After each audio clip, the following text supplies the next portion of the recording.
Bueno, la semana pasada estuvieron aquí en México, invitados por el gobierno capitalino, 3 economistas reconocidos con el Premio Nobel de Economía, y nosotros tuvimos la oportunidad de entrevistar a Edmund Phelps. Él es el Premio Nobel de Economía 2006. Le preguntamos en torno a distintos temas que hoy preocupan en la economía mexicana. Vamos a ver esta entrevista que le hicimos la semana pasada. Bueno, estamos aquí con el doctor Edmund Phelps. Él es Premio Nobel de Economía y está aquí en México para participar en la Semana de la Ciencia y la Innovación que organiza el gobierno del Distrito Federal, y en especial nuestro buen cuate Mario Delgado, que es el secretario de Finanzas. Gracias, doctor Phelps, por estar aquí con nosotros. Y la primera pregunta es: todos los que estudian economía en México, y yo no soy el caso, yo no soy economista, estudian en algún momento la famosa curva Phelps, que es una de las razones para las que ustedes tienen el premio de economía, que está muy relacionada con todo la curva que hay entre el desequilibrio entre el desempleo y el crecimiento. Hoy en México tenemos una tasa de desempleo del 6.28%, que es prácticamente histórica. ¿Cómo se relaciona esta tasa de desempleo con el bajo crecimiento? El gobierno dice que se debe en gran parte a que tenemos un bono demográfico y hay un mayor número de jóvenes que se están incorporando a la actividad económica, y que por eso, a pesar de esta tasa de desempleo, tenemos más empleados permanentes en el Instituto Mexicano del Seguro Social. ¿Cómo explica usted esta aparente contradicción? Es posible tener una alta tasa de desempleo, con una alta inflación, con un rápido crecimiento. A veces se estanca, también podemos tener una baja inflación. Estos elementos son independientes en potencia uno de otro. A veces van de la mano, pero a veces no. Actúan con independencia. Estoy consciente de que en México hay una alta tasa de desempleo, pero también tienen una alta tasa inflacionaria. Eso no es una cosa sin precedentes. Doctor Phelps, en este momento México está viviendo, como muchos otros países, una crisis financiera de repercusión mundial, pero con particularidad en nuestro país se ha resentido por la debilidad en sus finanzas públicas, y hay un debate en nuestro país: cuánto se debe de ahorrar, cuánto se debe de invertir y cuánto se debe de aumentar los impuestos en un momento de crisis económica como la que está viviendo. ¿Cuál sería la recomendación de usted para una situación como la que está viviendo hoy México en un contexto de crisis económica internacional?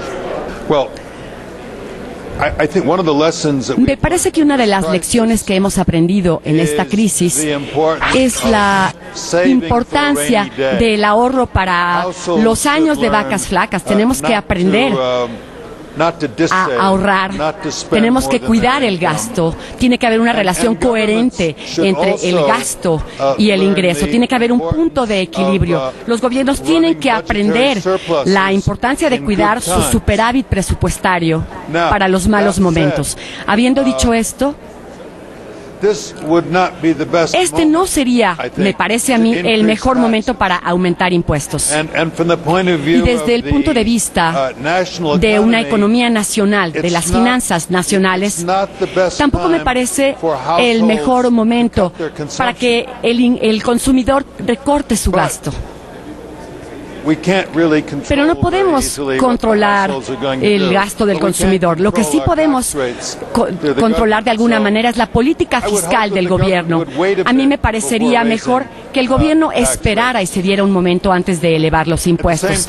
Al mismo tiempo, me parecería importante que el consumidor se sintiera alentado de alguna manera a pensar en ahorrar más, aunque no deben exagerar en el ahorro en este año y en el año próximo.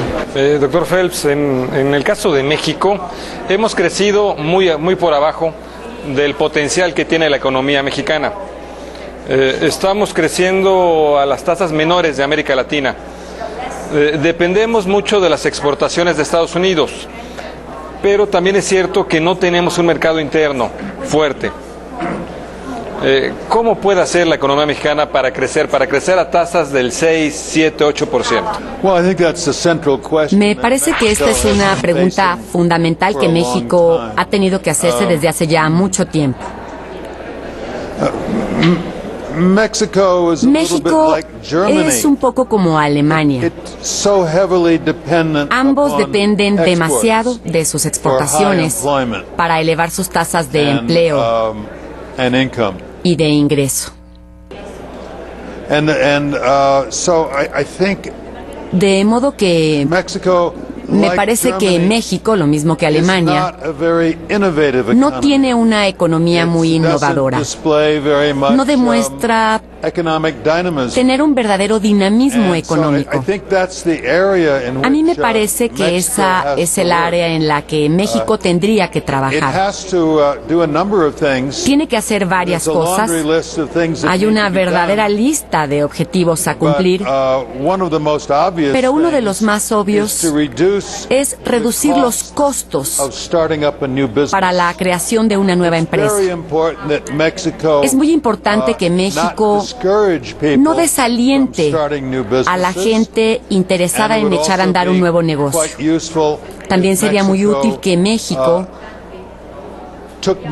adoptara medidas para alentar la creación de nuevas empresas. Y por supuesto que hay otras cosas que deberían hacerse.